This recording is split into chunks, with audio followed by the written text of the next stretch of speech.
నమస్కారం. ప్రేక్షకులకు శ్రీ పరాభవ నామ సంవత్సర ఉగాది శుభాకాంక్షలు. ఈ సంవత్సరం వృశ్చిక రాశి వారికి ఏ విధమైనటువంటి ఫలితములు ఉన్నాయో తెలుసుకుందాం. వీరికి ఆదాయం 11గా ఉంది, వ్యయం 5, రాజపూజ్యం 2, అవమానం 6. ఆదాయం అధికంగా ఉంది, వ్యయం తక్కువగా చేస్తున్నారు, అది బాగుంది. పొదుపు కూడా చాలా బాగుంది. కాకపోతే నలుగురిలో సమాజంలో ఉన్నటువంటి యొక్క పేరు ప్రఖ్యాతలు తగ్గేటువంటి అవకాశం ఉంది. తద్వారా అంతేకాకుండా అవమానం అనేటువంటిది కూడా పెరిగే అవకాశం ఉంది. కాబట్టి ఆ యొక్క పేరు ప్రఖ్యాతుల విషయంలో మాత్రం జాగ్రత్తలు తీసుకోండి.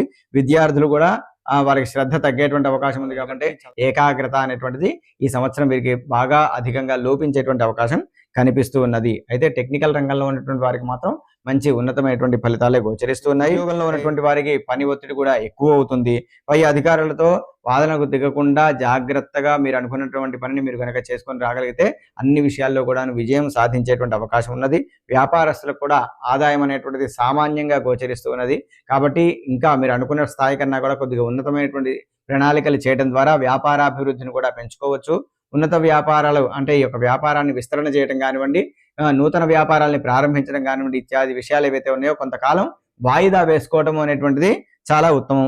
రాజకీయ రంగంలో ఉన్నటువంటి వారికి మాత్రం ప్రస్తుతం ఈ యొక్క ప్రత్యర్థుల నుండి చాలా ఎక్కువ సవాళ్లు ఎదురవుతాయి. అంటే మీకంటే మీకుగా పోటీగా చేసేటువంటి వాళ్ళు ఎదురుగా ఎక్కువగా ఉంటారు. కాబట్టి మీ సొంత మనుషులే మీకు వ్యతిరేకంగా పనిచేసేటువంటి అవకాశం ఉంటుంది. కాబట్టి ఆ విషయాల్లో కొద్దిగా జాగ్రత్తలు తీసుకోండి.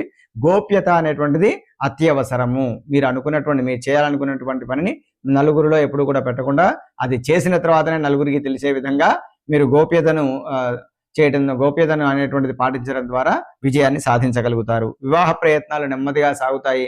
వివాహ ప్రయత్నాలు చాలా కొద్దిగా మందకొడిగా వెళ్తూ ఉంటాయి. కొన్ని విషయాల్లో మీరు మినహాయింపు తీసుకోవడం ద్వారా కొంత వివాహ సంబంధాలు కొద్దిగా ముందుకు వెళ్ళేటువంటి అవకాశం ఉంటుంది. ప్రయత్నాలు సంతాన సంబంధమైనటువంటి విషయాలు చూసుకుంటే సంతానం కోసం ఎదురు చూసేటువంటి వారికి మధ్యమంగా కనిపిస్తూ ఉన్నది. కాబట్టి వీరు వైద్యపరమైనటువంటి విషయాల్లో కానివ్వండి, వైదికపరమైనటువంటి విషయాల్లో కానివ్వండి, ఆ యొక్క సూచనలను తీసుకొని తదనుగుణంగా ముందుకు వెళ్ళడం ద్వారా సంతాన యోగం అనేటువంటిది కలుగుతుంది. సంతానం ఉన్నటువంటి వారు ఎవరైతే ఉన్నారో వారి యొక్క సంతాన అభివృద్ధి కోసం వారి ఆరోగ్య విషయంలో కూడా జాగ్రత్తలు పాటించాలి. వారి చదువుల కోసం కూడా అధికంగా ఖర్చు చేయాల్సినటువంటి పరిస్థితి కనిపిస్తూ ఉన్నది.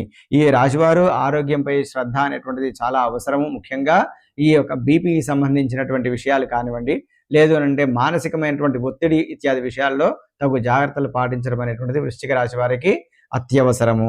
భూమి లేదా ఇళ్లను కొనుగోలు చేసేటువంటి వారికి కొంత అనుకూల కాలమే అయినప్పటికీ మీరు అనుకున్న విధంగా కన్నా కూడా కొద్దిగా తక్కువ స్థాయిలోనే దొరికేటువంటి అవకాశాలు కనిపిస్తూ ఉన్నాయి.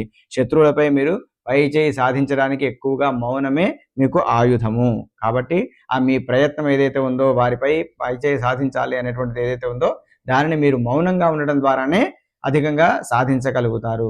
ముఖ్యంగా ఈ రాశి వారికి అన్ని విధంగా కూడా కొంత అంటే ప్రతికూలమైనటువంటి యొక్క పరిస్థితులు అధికంగా ఉన్నాయి. కాబట్టి హనుమాన్ చాలీసా అనేటువంటిది పారాయణ చేయండి. సుందరకాండ పారాయణ చేయించడం కానివ్వండి, లేదంటే హనుమాన్ యొక్క దేవాలయ సందర్శనం చేయడం ద్వారా మీకు ఉన్నటువంటి కష్టముల నుండి మీరు బయటపడేటువంటి అవకాశం అధికంగా ఉన్నది.